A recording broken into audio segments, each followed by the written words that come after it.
Para realizar la técnica directa e indirecta, se tiene como referencia las siguientes estructuras anatómicas: el borde anterior del macetero, el borde anterior del maxilar inferior, la línea oblicuo interna, la línea oblicuo externa, el ligamento pterygomaxilar, el trígono retromolar y las caras oclusales de los molares inferiores.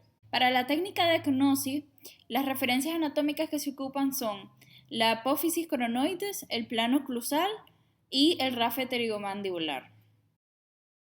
Para la técnica del bloqueo dentario inferior son la pulpa y hueso desde el tercer molar hasta la línea media, periósteo bucal del primer premolar hasta la línea media, encía bucal desde el primer premolar hasta la línea media, labio inferior y estructuras cutáneas del mentón. El volumen de esta técnica es 1.5 mililitros, que en cartucho serían 1,5 a 3/4 de cartucho. Y el tamaño de la aguja es larga. La boca del paciente debe estar completamente abierta. Se dirige la jeringa desde la región de los premolares del lado opuesto. Aquí logramos ver el rafe pterigomandibular, su inserción baja y su inserción alta. Una distancia media por delante de su incisura del rafe, insertamos la aguja en sentido dorsal de 1.5 a 2 centímetros a lo largo medial de la rama mandibular. La aguja debe estar siempre en contacto con la parte ósea de dicha rama. Se debe mantener la jeringa en posición paralela con respecto al plano oclusal. En los adultos se encuentra aproximadamente a 1 centímetro por encima de la superficie oclusal de los molares, sentido medial con el dedo índice lateralmente en relación con los pliegues pterigomandibulares. Las técnicas de la vía indirecta. El primer punto es reconocer el punto de punción. Con el dedo índice de la mano izquierda se investiga los elementos anatómicos siguientes. A. El borde anterior de la rama ascendente. Se localiza con el dedo índice la parte más cóncava de este.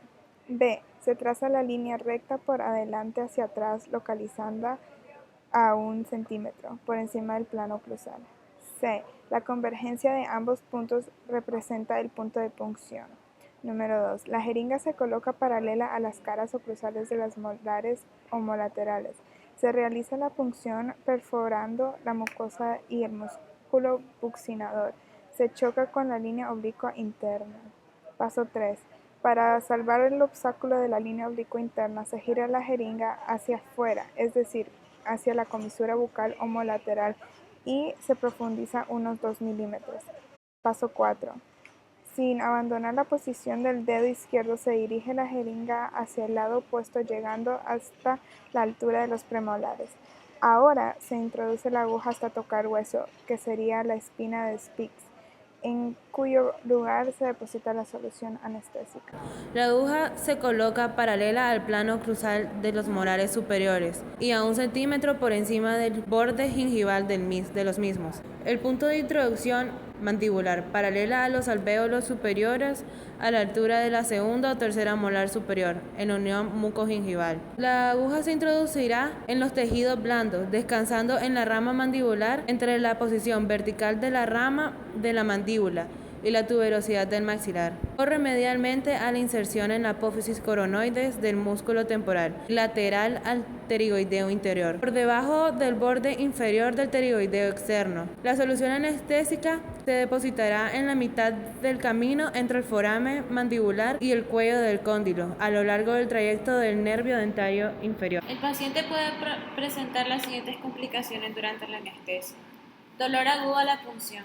Se produce cuando la aguja pasa por la estructura anatómica del área anestesiar y toca o funciona un nervio. El dolor puede ser variable en intensidad, localización e irradiación y persistir durante horas o algunos días y va desapareciendo con la aplicación de anestesia. Rotura de la aguja. Se considera un accidente raro, ya que debido a los materiales con que se elaboran las agujas son más flexibles. Por lo general, se va a presentar por la mala calidad de las agujas o cuando se hace un movimiento muy brusco al anestesiar o cerrar la boca del paciente. Dolor postoperatorio en el sitio de la punción. Este es ocasionado por la inyección del anestésico con agujas despuntadas, la introducción a los tejidos de antisépticos y la inyección rápida y forzada del anestésico local. Toxicidad. El término toxicidad se refiere a los signos y síntomas del paciente como resultado de una sobredosis de un fármaco. Para que una solución anestésica afecte el organismo, esta debe ser absorbida en el fluido intravascular a mayor velocidad que la de su hidrólisis, metabolismo y eliminación. El paciente puede experimentar cefalea, visión borrosa, zumbido de los oídos, puede sentir entumecimiento de la lengua y puede empezar a sentirse ansioso, muy hablador o aumentar la presión arterial, frecuencia cardíaca y respiratoria como manifestación clínica de una sobredosis por vasoconstrictor. Con respecto a las alergias, con frecuencia el paciente se desvanece o se siente mareado y se puede confundir con alergia. Sin embargo, si el enfermo presenta los signos clásicos de la alergia, es decir, eritema en lugar de la inyección, prurito, broncoespasmo e hipotensión, se aplicará el tratamiento correspondiente y se producirá el estudio inmunológico. Isquemia del carrillo.